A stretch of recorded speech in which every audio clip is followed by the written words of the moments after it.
ဒီနေ့ဖန်အန်ဘက်မှာနာမည်ကြီးတဲ့ဘိုးတခက်တောင်ပေါ်ဒီနေ့ရောက်ခဲ့တယ်ပေါ့နော်ခိုက်ရှင်ပြတော့ဘိုးတခက်အရှင်တော်ကနေခဲ့တဲ့တောင်လို့ပြောတယ်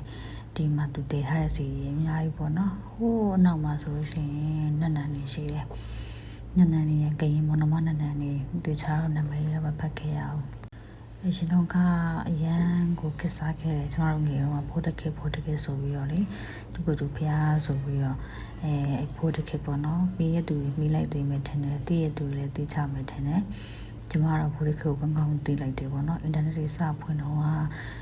ဘိုးတခက်ဆိုတာအတီတူစံပေါ်လာတာပေါ့နော်အခုကကြတော့ဘိုးတခက်ကဂိမ်းပြင်းရဲ့ရွာငယ်လေးမှာနေရလို့သိရပါတယ်တခြားတော့တင်တခြားတော့မဟုတ်ဘူးပေါ့နော်ဒါကအရင်တော့ကဖိုးတခင်နေခဲ့တဲ့တောင်ပေါ်နေရဟောင်းလေးပါ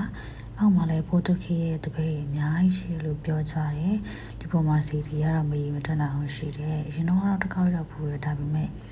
သူစီချာလေးတမိုင်းကိုမသိခဲ့ဘူးပေါ့နော်အဲ့တောင်ပေါ်လေးမှာရှိတဲ့အိမ်လေးကဖိုးတခင်ရဲ့အိမ်လေးဖြစ်ပါတယ်အခုတော့ဘယ်သူမှမနေဘူးပေါ့နော်အိမ်ကပြတ်ကျပြီးတော့ပြိုကျနေရသူလည်းတခြားနေရာကိုရွှေ့သွားလို့ပြောတယ်အခုတော့အဲ့တောင်ပေါ်မှာ